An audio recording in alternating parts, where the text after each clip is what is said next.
Veja aqui mais um pequeno texto mostrando variedade. Genisvaldo adora samangar, não pode ver uma rede que quer logo se deitar. Palavra, né, que para muitas regiões nem conhece. Ficar à toa, né? Ficar sem fazer nada. Então, mas é uma variedade que é interessante observar que às vezes você sai de uma região, chega em outra, algumas palavras você nem vai conhecer, porque é própria daquela região. Outro aqui. Quando via jabiraca, abri cancha e nem quis olhar. Olha outra expressão que, dependendo da região, nem vai conhecer, né? Mas aqui o gaúcho falando, você vai perceber que é um termo específico mais da região sul. Temos aqui essa é uma tirinha, né? Aí vai, oba, oba, plantando uma árvore nova, Chico. Essa aí é de quê? De goiaba? De jaca? De manga? Aí ele diz, não, de esperança. Nós percebemos aqui a variedade bem mais caipira, né, do Chico Bento. Ele mostra uma variedade bem popular. Variação linguística. Não existe uma única forma certa de falar. A escrita não é o espelho da fala. A coisa interessante que nós temos observado aqui é que muitas vezes nós achamos que tudo é igual, né? Fala e escrita. É importante observar, é interessante, é necessário observar que a fala é uma forma. A fala é diferente da escrita. Nós falamos de uma forma. E quando vamos escrever, precisa ser diferente, né? Aí é quando você está conversando com o seu aluno, dando oportunidade de falar, mas tem que deixar bastante claro para ele que a fala não é a mesma escrita. Quando falamos, a fala é bem mais livre. E quando chega na escrita, tem apenas uma forma de escrever. Então, se nós pegamos a palavra, uma palavra qualquer, que seja garfo, por exemplo. Então, tem pessoas que falam até galfo. Falam. Mas mesmo que nós aceitarmos o galfo, mas na escrita não vai poder de maneira alguma, né? Mas mesmo assim é importante já trabalhar essa diferenciação, porque se fosse com L, tudo bem, mas se com R, ele deve a orientação para que fale o garfo. Por isso a importância do ensino da oralidade. O importante aqui que fala, então, a adequação. Variação linguística, norma culta, mais utilidade prática, é igual inclusão social. Norma culta associada à utilidade prática, à inclusão social. Então, quando nós trabalharmos a norma culta, mas a norma culta na sua prática, lá no momento trabalhando com o próprio aluno, na produção de texto, na conversação.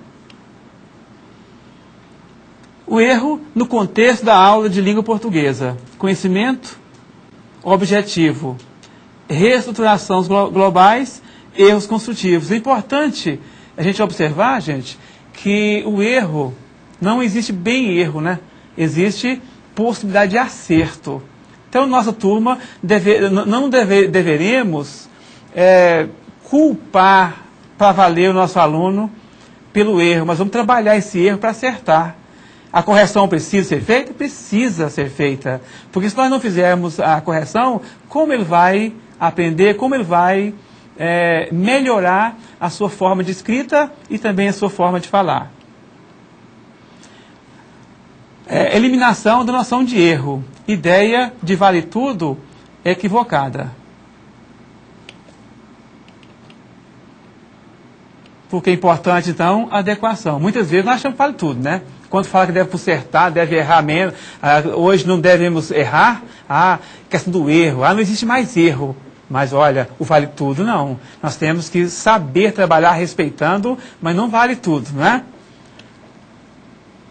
Vamos agora chamar a professora Denise, que vai até comentar esse texto aqui, né, Denise? Com relação ao erro, mas como trabalhar mesmo, então, na sala de aula, a questão do erro, já que não vale tudo, nós colocamos que não vale tudo, temos que respeitar as diferenças, mas não vale tudo. Mas como trabalhar, então, essa questão do erro na sala de aula? Bom, Maurício, é importante que a gente veja a nossa sala de aula, nós já falamos aqui, como laboratório. E se é um laboratório, é um momento de análise, de pesquisa. Se é um momento de análise, as nossas atividades devem oportunizar, em situações reais de uso, a linguagem formal, que ainda é a, vamos dizer assim, inclusão social, porque você precisa dela, nosso aluno vai precisar em várias situações, e oportunizar situações em que ele perceba, né, que até as formas de falar, que nós falamos que é uma forma mais light, né, são diferentes. Então, o respeito deve acontecer, mas nós precisamos conhecer a norma culta. Se nós precisamos conhecer a norma culta, em algumas situações, esta norma é exigida, certo? E o saber usar a língua, como o Maurício disse, requer que você saiba adequá-la à situação. Adequá-la à situação é saber usar a formalidade quando é exigido e você não pode privar o seu aluno disso. Então, quando a gente fala que não é um erro, não é falando que você deve aceitar tudo em qualquer situação. Não é isso. Você deve mostrar a esse aluno que existem várias situações, inclusive a nossa situação da fala é uma situação informal e que a gente carrega toda a característica de onde nós nascemos, da família que viemos, né, do grau de escolaridade que temos. Isso ele vai percebendo quando você cria situações interessantes que façam com que ele observe essas diferenças. Nós colocamos aqui para você um trechozinho de um samba, né? O Ernesto nos convidou para um samba. Ele mora no Brás. Nós fomos e não encontremos ninguém. Nós fomos e não encontremos ninguém. Nós voltemos com baita de uma raiva da outra vez. Nós não vai mais nós não vai mais nós, não semos tatu. Olhem só, nem pontuação sequer direito tem aqui. Nós não vai mais, nós não semos tatu, né? Nós teríamos que ter ali. Por quê? Porque é claro que aqui apresenta um samba para uma determinada classe, uma determinada comunidade que fala, tem todo esse jeito de utilizar a língua. Bom, nós até, quando olhamos, às vezes nós falamos, nós, né, vortemos, mas ele aqui apresenta uma situação real em que o samba é utilizado, certo? Agora, o aluno precisa conhecer que nós, no nosso dia a dia, precisamos, em algumas situações, usar a formalidade, portanto, precisamos conhecê-la. E você, professor, é o responsável por isso. Por isso, nós vamos cobrar no relatório de vocês a norma culta da língua. É a nossa obrigação e é a obrigação de vocês utilizá-la, certo? Então, lembrem disso. Como trabalhar a variação linguística, diferenças dialetais, o professor Maurício falou aqui, mostrou para vocês, né?